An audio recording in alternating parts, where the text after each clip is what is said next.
감사합니다.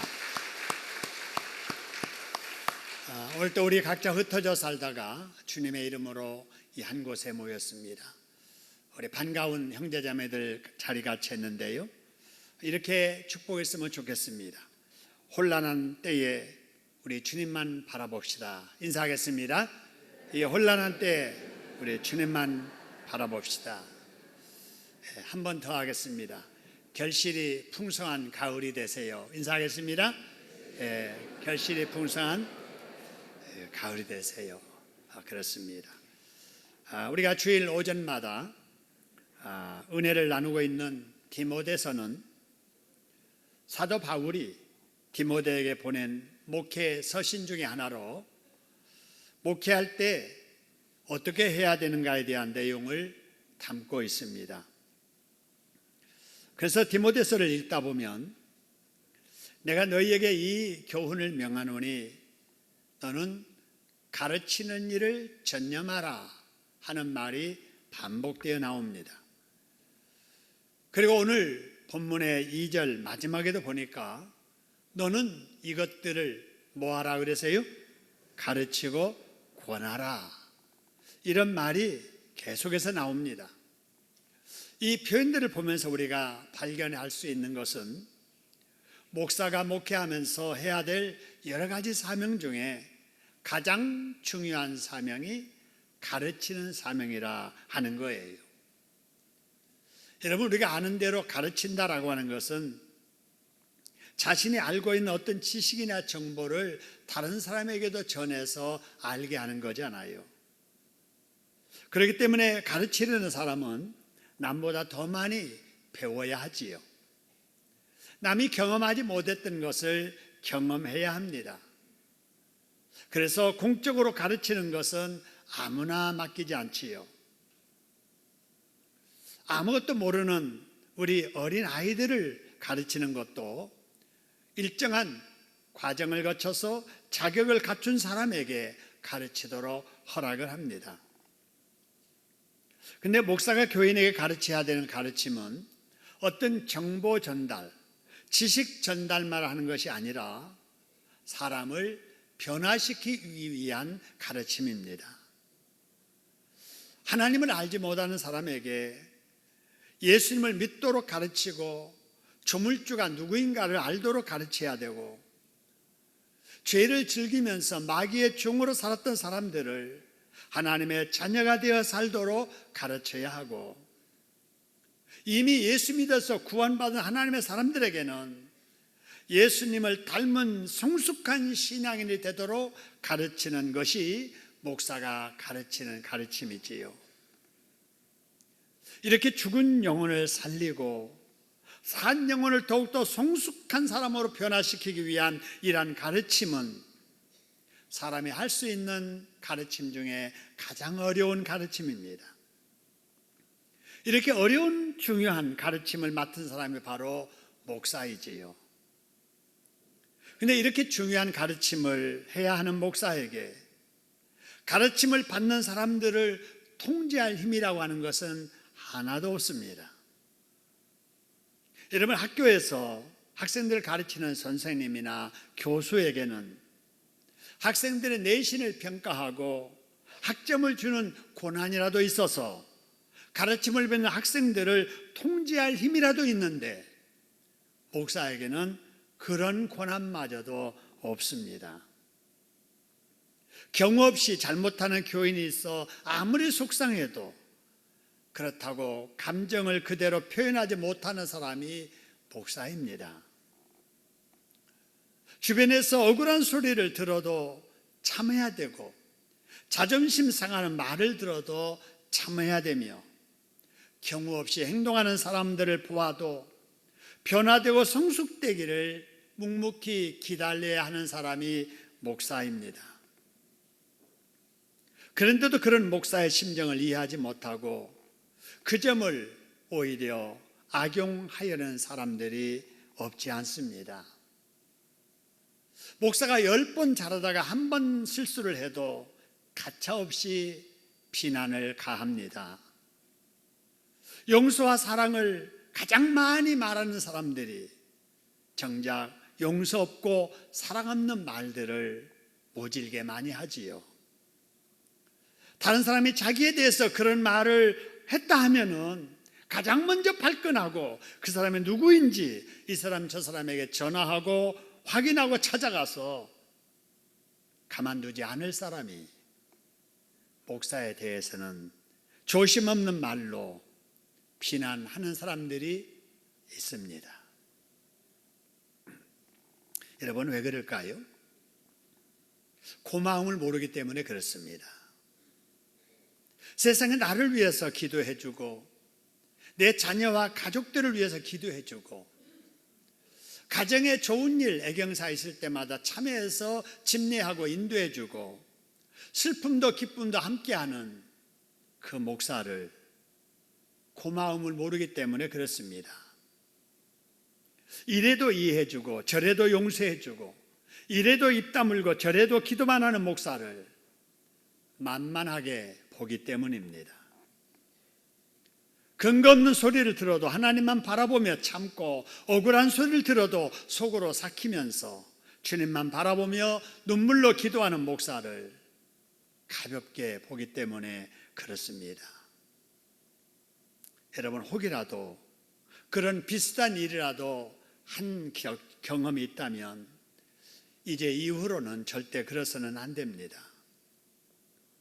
다른 사람의 눈에서 눈물 나게 하는 것도 해서는 안 될 일인데 하나님의 일을 하는 하나님의 사자의 눈에서 눈물 나게 하는 교인이 되어가지고 여러분 절대 복받을 수 없지요.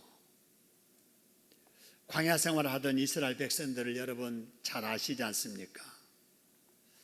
여러분, 광야 생활은 이스라엘 백성들이 하나님의 은혜로 노예 생활에서 해방된 사람들이에요. 그것이 영원한 삶이 아니라 약속의 땅 가나안을 향해서 가는 과정입니다. 그 과정 속에 물이 없어 목마르고 밤에는 춥고 낮에는 덥고 먹을 음식이 충분치 못하다고 하나님을 향해서 원망하지 않아요. 그러다가 하나님은 안 보이니까 눈에 보이는 하나님의 사자 모세에 대해서 원망하지 않아요. 악담하지 않아요. 불평하지 않아요. 근데 여러분, 그런 사람들 한 사람도 약속의 땅에 들어가지 못했습니다. 하나님께서 그들을 다 광야에서 죽게 하셨어요. 사람이 갚지 않아도 하나님은 다 보시고 다 아시고 행한 대로 갚아 주시더라는 것입니다. 물리적인 힘이 없이 늘 가르치며 입 다물고 기도하는, 그래서 목회하는 그런 목사에게 여러분 힘이 되어주는 교인들이 돼야 될 줄로 믿습니다. 사람들에게 이리 치이고 저리 치이면서 힘들게 목회하는 목사에게 위로가 되는 교인들이 돼야 될 줄로 믿습니다. 그런 사람에게 하나님도 위로해 주시고 그런 사람에게 하나님께서 복도 주실 거예요. 아무리 억울한 소리를 들어도 입 다물고 하나님만 바라보고 기도하는 목사를 더 어렵게 생각하고 더 중하게 생각하고 존경해야 될 줄로 믿습니다. 그래서 지난 시간에는 우리가 그런 마음으로 장로님 사랑하고 존경합니다 이렇게 고백을 했는데, 오늘은 목사에게도 우리 교우 여러분들이 그렇게 고백했으면 좋겠습니다. 한번 따라하겠습니다. 목사님 사랑하고 존경합니다. 제가 이렇게 말하니까 옆구리 찔러서 절 받는 기분이네요. 여러분, 그러나 여러분, 목사는 가르쳐야 되잖아요. 그죠? 나만 목사가 아니잖아요. 우리 원로 목사님도 우리 교회 목사님이십니다. 존경하고 사랑해야 됩니다. 할렐루야. 저 말고 우리 부목사님들도 목사님이세요. 우리 부목사님들 하나님의 사자로 알고 여러분이 사랑하고 존경해야 될 줄로 믿습니다. 제가 은퇴하고 다른 목사가 이 자리에 서서 여러분의 담임 목사로 여러분 목회할 때도 꼭 그렇게 하셔야 돼요. 여러분, 누구든 그분이 하나님의 사자라고 여겨진다면 우리는 그분을 사랑하고 위하고 위로해주고 힘이 되어주는 여러분 존경하는 우리들이 되어야 될 줄로 믿습니다. 그런 사람에게 하나님께서 기도에도 응답하시고 하는 일에 도와주시고 하는 일에 복을 허락해 주실 줄로 믿습니다. 여러분, 그런데 디모데가 목회하던 때에도 목사를 존경하고 사랑하기보다는 목사하는 일에 사상건건 신경 쓰게 하고 힘들게 하는 답지 못한 교인들이 있었던 것 같습니다. 그래서 오늘 2절 말씀에 보면은 목회하던 디모데에게 바울이 특별하게 당부합니다. 뭐라고 말합니까? 너는 이것들을 뭐라고요? 가르치고 권하라, 이 말입니다. 여러분, 이것들이라고 하는 것이 무엇인가 하는 것을 어떤 학자들은 1, 2절에 나와 있는 이것들이라고 말하기도 하고, 어떤 학자들은 2절 마지막에 이 부분을 3절하고 연결시켜서 바로 3절 이하의 말씀으로 해석하기도 합니다. 그런데 오늘은 1절과 2절을 한 단원으로 본문 삼았으니까 저는 2절에 바로 이것들을 1, 2절에서 찾아 설명을 하겠습니다. 여러분, 이것들이라고 하는 것이 뭐냐라고 하는 거예요. 거기에 말씀을 보니까 여러분 이런 말씀이 있습니다. 이것들은 바로 종들에게 말하는 거예요. 종들은 상전들을 형제라고 가볍게 여기지 말고 같이 예수 믿고 같이 교회에서 신앙생활 한다고 맘먹지 말고, 그 말이에요. 상전은 상전으로 공경할 줄 알고 가볍게 여기지 말고 잘 섬기라고 말씀을 하는 겁니다. 여러분, 이 말씀을 하는 이유가 있습니다. 왜냐하면요, 여러분, 디모데가 목회할 때 옆에서 자꾸 설교할 때 말하고 지도하고 가르치는 것에 대해서 신경 쓰게 이의를 달고 입에 오르내리는 일들이 많이 있었던 것 같아요. 여러분, 그러면은 디모데는 그래도 사람이기 때문에 자꾸 설교한 말 가지고 문제 삼고 입에 오르내리고 그런 소문이 막 돌고 그러면은 차라리 좋은 게 좋다고 좋은 말만 하지 듣기 거북스러운 말은 하지 말아야 되겠다 하는 생각이 들 수 있잖아요. 바울이 그걸 염려한 겁니다. 네가 옆에서 누가 뭐라고 하든지 네가 가르쳐야 될 것은 똑바로 가르치라라고 하는 거예요. 눈치 보지 말고 가르치라는 거예요. 이게 목사의 사명이라는 것입니다. 할렐루야. 여러분, 정말 그렇습니다.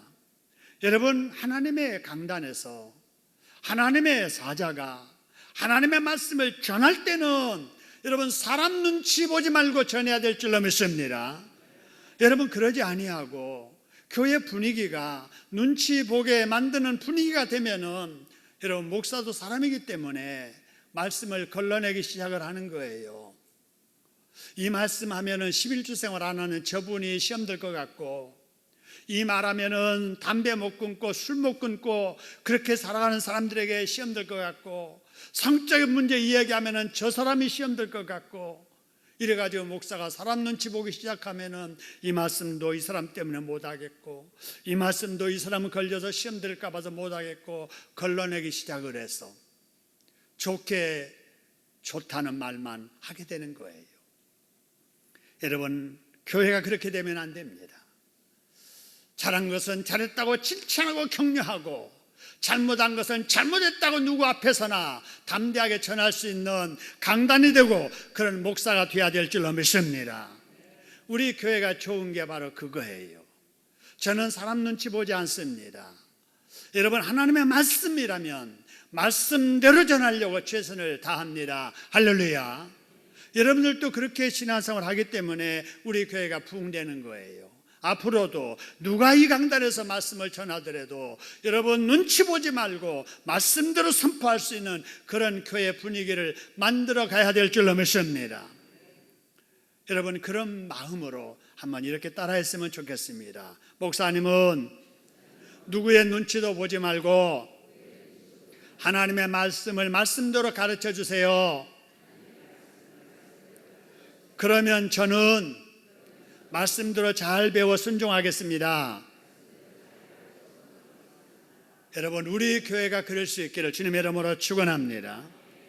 여러분, 그러면은 이것들을 가르치려고 했는데, 여러분 이것들 속에 한번 말씀을 다시 한번 보세요. 1절 2절 보니까 이 말은 지금 종들에게 가르치라는 거예요. 종들에게. 종은 누굽니까? 노예예요. 그럼 노예들에게 뭘 가르치라고 하느냐? 자기 상전들 범사에 공경하도록 가르쳐라.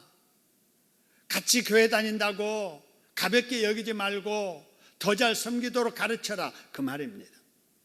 여러분, 이 말씀을 이렇게 들으시면서 뭔가 좀 이상하다는 걸 느끼셔야 돼요. 뭐가 이상한가? 하나님 앞에서는 다 사람은 평등하고 똑같은데 누구는 상전이고 누구는 종이고 누구는 주인이고 누구는 노예냐고 하는 거예요. 설령 사회가 그렇더라도 하나님의 말씀 속에서는 하나님 앞에서는 상전도 노예도 없느니라 이렇게 가르쳐야 되는데, 오히려 상전 편에 들고 노예들한테 상전 잘 모시라고 하는 것, 이게 여러분 이상하게 느껴지지 아니하세요? 느껴져야 돼요. 여러분, 우리가 그렇게 느껴지는 것은 지금 우리의 생각으로 바로 이 말씀을 이해하려고 하니까 이상하게 느껴지는 거예요. 그래서 하나님의 말씀은 그 시대의 문화에 맞추어서 본문을 해석하지 않으면 이처럼 오해하는 일들이 많아지게 됩니다. 여러분, 이 말씀은 바로 이 시대를 배경으로 해서 이해를 해야 됩니다. 이 말씀이 기록되던 시대는 로마가 세계를 통치하던 로마 제국 시대예요. 여러분, 로마 제국은 경제적으로, 사회적으로, 경제적으로, 문화적으로, 군사적으로 모든 면에서 노예가 그 사회를 지탱하고 있었던 시대였습니다. 여러분, 이 시대는 근대의 노예 제도하고는 달랐어요. 인종차별과 비인간화된 바로 짐승처럼 여기던 노예와는 다르게 사회 각 분야에서 노예들도 당당한 시민으로 활동했던 시대의 노예입니다. 그래서 노예라도 누구든지 사회활동 자유롭게 할 수 있었고요, 노예라도 교회 나와서 예수를 믿을 수 있었던 바로 이런 때였습니다. 여러분, 고대에 어떻게 이런 일이 일어날 수가 있었을까? 바로 그것은 복음 때문입니다. 복음이 그 사회에 들어가니까 복음이 사회 구조를 바꾸는 거예요. 노예들도 하나님 앞에 상전과 같은 대우를 받으면서 신앙생활을 할 수 있는 여건이 되는 것입니다. 그 대표적인 복음이 갈라디아서 3장 28절 말씀인데요, 이런 말씀이 있습니다. 너희는 유대인이나 종이나 자유인이나 남자나 여자나 다 누구 안에서 하나라고요? 그리스도 예수 안에서. 여러분, 바로 이 복음 때문에 남녀 차별하던 시대가 남녀 평등의 사회로 바뀐 거예요. 쌍놈과 양반의 그 신분의 차이가 무너지게 된 거예요. 여러분, 복음이 들어가면 사람이 변하고, 복음이 들어가면은 시대가 변하고, 여러분 사회도 국가도 변하게 될 줄로 믿으시기를 소원합니다. 여러분, 우리는 지금 매우 갈등하는 시대에 살고 있습니다. 여러분, 주말만 되면은 장소 다르게 서로 다른 사람들이 모여서 서로 다른 주장들을 하고 있습니다. 왜 그래요? 뭔가 변화가 일어나기를 원하는데, 변화가 일어나는 과정 속에 전에 없었던 계층 간의 갈등이 지금 심각하게 일어나고 있는 거예요. 군사 독재를 하던 시대에는 이런 갈등이 없었어요. 이제 독재가 아니고 누구나 말할 수 있는 자유와 평등의 사회가 되다 보니까 그동안에 억눌려 있었던 사람들의 의견들이 분출되면서 서로 다른 의견들이 부딪혀 갈등을 겪고 있는 겁니다. 여러분, 이런 일들을 주말마다 우리가 보면서, 방송을 보면서, 우리가 한 언론의 보도를 보면서 무슨 생각을 해야 되느냐? 진정한 변화는 지도자 한 사람 바꾼다고 되는 것이 아니라는 거예요. 법 몇 글자 바꾸고 제도 뜯어 고친다고 여러분 변화되는 것이 아니라는 사실입니다. 우리 어르신들 여러분 정권 바꿔지는 거 여러 번 보셨잖아요. 아니 우리도 뭔가 뜻을 가지고 변화를 위해서 투표했잖아요. 그래서 정권 바꿔봤잖아요. 지도자 바꿔봤잖아요. 변화됩니까? 안 됩니다. 사람 바꾼다고, 제도 바꾼다고, 법 바꾼다고 사람이 바뀌는 게 아니고 여러분 복음이 들어가야 여러분 사람 바뀌면서 공동체도 사회도 변하게 되는 줄로 믿으시기를 소원합니다. 여러분 변화되기를 원하는 이 시대에 예수 믿는 사람들이 그럼 해야 될 일이 무엇인가라고 하는 거예요. 여러분 우리가 나라가 안정되기를 원하고 나라 잘 되기를 원하고 여러분 평화가 정착되기를 원하는데 우리가 그러면 해야 될 일이 무엇입니까? 촛불 들고 서초동으로 가야 됩니까? 태극기 들고 광화문으로 가야 됩니까? 어떤 목사들은 거기에 가서 막 정치적인 발언을 합디다마는 이건 목사가 할 일이 아니에요.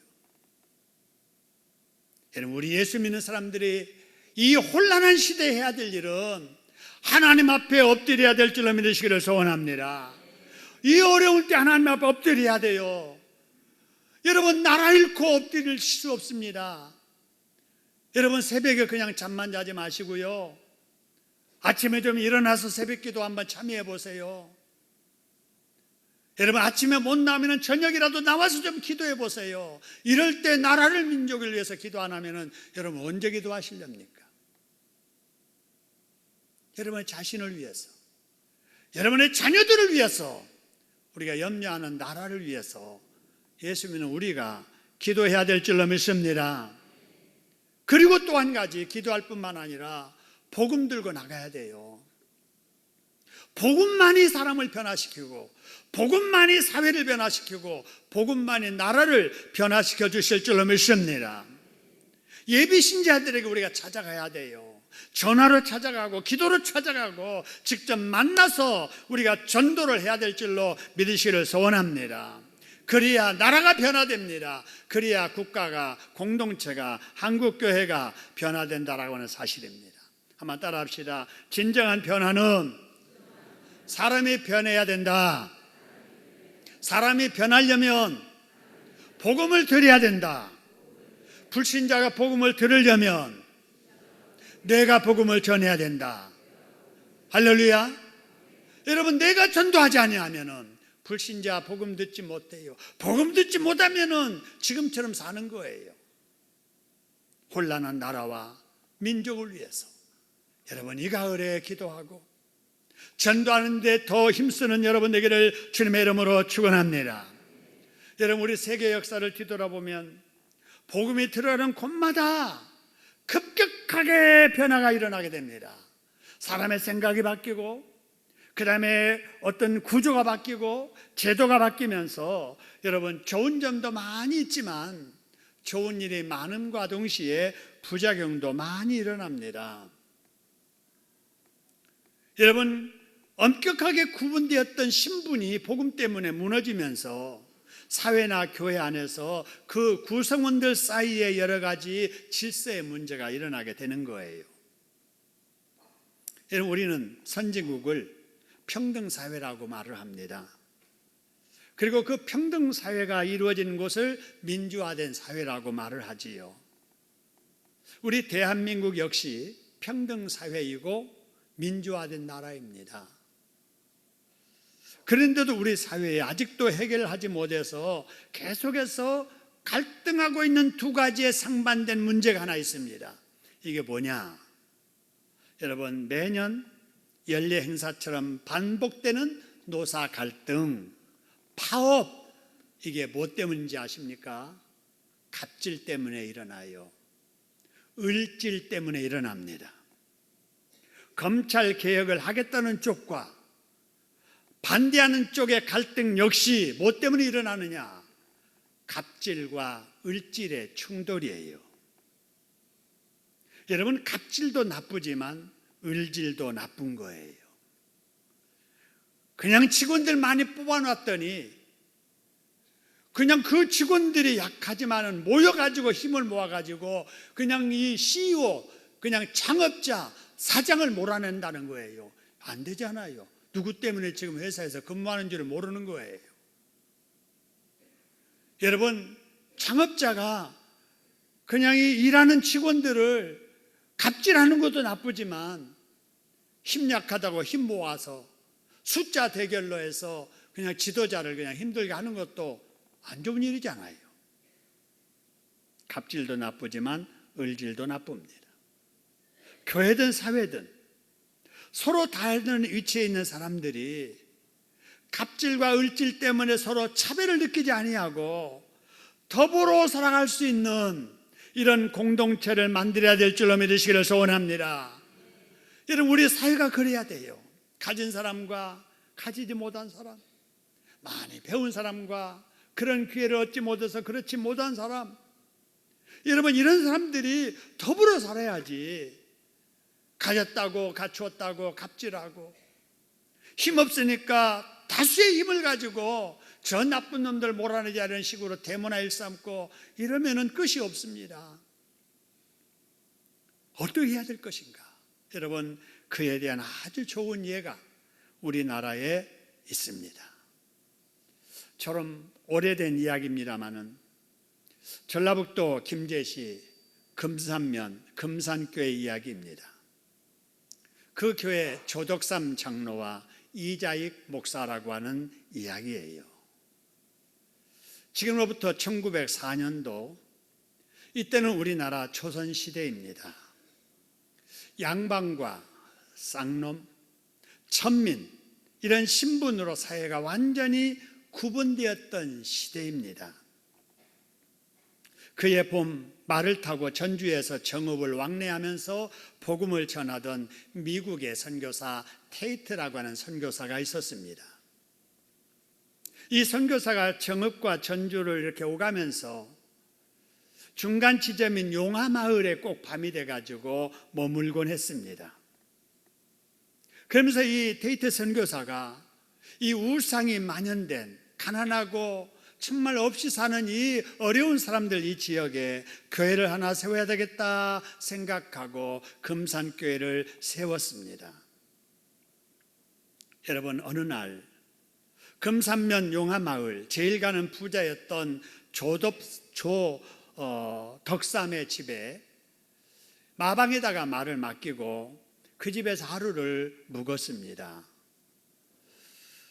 그 조덕삼 씨는 외국에서 와서 이렇게 복음 전한다고 하는 이 사람 참 귀하게 여기고 자기 사랑채를 내두어서 거기에 지내게 하면서 이렇게 묻습니다. 당신은 그렇게 살기 좋다는 미국에서 살기를 포기하고 형제자매 친구들 다 뒤로 하고 어찌하여 이 가난한 조선 땅에 와서 이런 고생을 하는가? 이렇게 물을 때 테이트 선교사는 대답합니다. 하나님의 사랑 때문입니다. 하나님의 사랑 때문입니다. 물을 때마다 이렇게 대답하는 이 말을 조덥상 그 주인이 듣고 깊이 한번 생각해 봤어요. 하나님의 사랑이라는 것이 도대체 무엇이기에 저렇게 좋은 나라 두고 이 어려운 우리 곁에 와서 이렇게 어렵게 살고 있을까 하면서 내가 이렇게 좋은 일을 한다는 사람에게 좀 보답이라도 해야 되겠다 싶어서 그러면 이제 아무 때든지 우리 집에 와서 쉬고 또 원하는 일 하라고 이래가지고 테이트 선교사가 그 집에서 예배드리기 시작을 해서 생긴 교회가 바로 금산교회예요. 마침 이때 경남 남해에서 태어나서 17살 된 이자익이라고 하는 소년이 너무 배가 고파서 내가 도무지 내가 이곳에서 태어났지만 이 동네에서 살 수 없다. 뭔가 새로운 세상을 향해서 내가 나아가야 되겠다 하고 무작정 한양을 향해서 자기 고향에서 출발하게 됩니다. 오다 바로 여기 금산에 도착하게 된 거예요. 그래서 부잣집에 가서 하룻밤 묵기를 청하게 됩니다. 첫눈에 이 이자익의 영특함을 알아본 조덕삼은 그 집에서 마부로서 일하도록 합니다. 그래서 무작정 집에 나와서 한양 간다고 하다가 바로 조덕삼 집에 머슴으로 일하기 시작을 했지요. 태어나서 한 번도 배운 적이 없었던 이 바로 이자익이 그 집 자식 이 아들이 공부하는 것을 옆에서 어깨너머로 들으면서 나중에 한 달 만에 천자문을 싹 외우는 거예요. 오히려 자기 아들보다도 더 잘하는 거예요. 이 모습을 지켜본 조덕삼은 이자익이 비록 머슴이지만 자기 아들 조영호와 함께 공부하도록 배려합니다. 그래서 서당 가서 같이 공부하고 같이 천자문 읽히고 교회 갈 때도 같이 가서 예배 드리도록 이렇게 합니다. 그러기를 3년 만에 1907년도입니다. 금상교회에 장로 투표가 있었습니다. 첫 장로 투표인데 묘하게도 주인 조덕삼과 그 집의 머슴 이자익 두 사람이 장로 후보에 올랐습니다. 여러분, 세상에 이런 일이 있습니까? 조선시대에 그 집 주인하고 머슴하고 그 교회 장로 후보가 된 거예요. 더 놀라운 사실은 투표 결과 머슴이 주인을 누르고 장로로 투표에 선출된 거예요. 이 개표 결과를 보고 교인들이 술렁술렁합니다. 아니, 교회 체면이 있지. 아니, 양반이 교회 지도자가 돼야지. 어디서 굴러온 머슴이 우리 교회 대표가 될 수 있다는 말이야. 술렁술렁할 때 성도들 앞에 일어서서 조덕삼이 입을 엽니다. 교우 여러분, 우리 금상교회 성도 여러분들은 참으로 훌륭한 일을 해냈습니다. 신분은 그렇지만 하나님 앞에 신앙의 열의가 나보다 더 대당한 이자익을 우리 교회 장로로 뽑아주셔서 감사합니다. 이 말에 교인들이 다 수긍을 합니다. 그 이후에 머슴 이자익은 장로가 된 뒤에 테이트 선교사가 없을 때 강단에서 설교를 하고 주인 조덕삼은 교회 바닥에 무릎 꿇고 앉아서 머슴의 설교를 들었습니다. 그리고 집에 가서는 장로 이자익이 주인 조덕삼을 머슴의 입장에서 성실하게 섬겼습니다.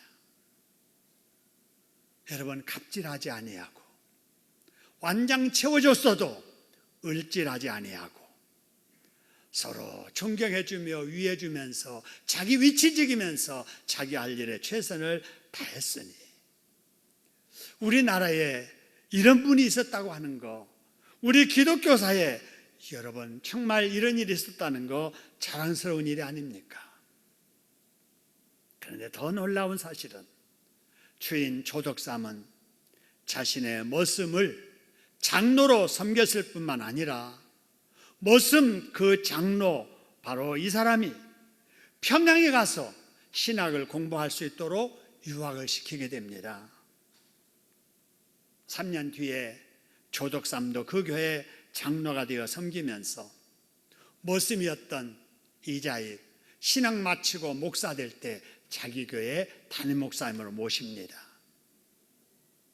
그리고 이 조덕삼이 자기의 토지를 교회 부지로 헌납하게 되고 거기에다가 교회를 지었는데 그 교회가 우리나라 유일한 기역자 교회, 전북문화재 136호로 등록된 금상교회당입니다. 왜 기역자로 지었는가? 이 당시는 양반과 쌍놈은 한 자리에 앉을 수 없었어요. 그래서 교회는 오지만 한 자리에 앉을 수 없으니까 서로 안 보이게 앉았던 거지요. 기역자 중앙에다가 강대상 만들어서 목사는 이쪽도 보고 이쪽도 보지만 교인들은 이쪽은 이쪽 바라보지 못하고 이쪽은 이쪽 바라보지 못하도록 기역자로 예배당을 지었던 역사적인 교회당, 전라북도 김제군 금산면 금산교회. 혹시 여러분 김제에 가시거든, 우리 김제 출신 장로님도 계시고 여러분 계시는데 한번 꼭 가보시기 바랍니다. 이후에 평양에서 신학을 마친 이자익 장로는 목사가 되어서 금산교회 담임 목사로 담임하면서 여러분 우리 교단에 총회장을 지내셨는데 너무 잘하셔서 3번이나 연속해서 총회장을 지나신 분이 이자익 목사예요. 모습이었던 바로 이자익이 장로되고 목사되고 금산교회 담임 목사되고 교단의 총회장이 되었던 분, 주인이었던 조덕산, 모습을 하나님의 종으로 세웠던 이 장로님 되셔서 교회 헌당까지 하셨던 이분, 아름다운 분입니다. 저는 이분의 역사를 이렇게 보면서 이 조덕상 장로와 이자익 목사님이야말로 오늘 본문의 말씀 1절 2절, 자기 상전을 범사에 마땅히 공경할 줄 알지니 그 상전을 형제라고 가볍게 여기지 말고 더 잘 섬기도록 하라는 말씀을 가장 잘 실천한 분들이 아니었나 생각이 됩니다. 가졌다고 가지지 못한 자 무시하지 않는 사람, 머슴에게 완장 채워주어도 교만 떨지 아니하고 본분 지키면서 섬기며 살던 사람, 여러분 이것이 복음의 능력인 줄로 믿으시기를 소원합니다. 복음이 들어가니까 사람이 변화되고 이렇게 성숙한 사람이 될 수 있었던 거지요. 우리도 교회 생활하면서 이분들처럼 되었으면 좋겠어요. 서로 세워주고 서로 인정해주고 서로 존경해주고 서로 사랑해주는 이런 관계가 될 수 있기를 주님의 이름으로 축원합니다.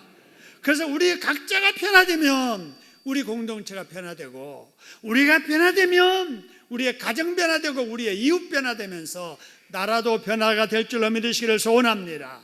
세상 불신자들은 사람 바뀌어야 변할 줄 알고 제도 바꾸고 법 바뀌어야 바뀔 줄 아는데 아니에요.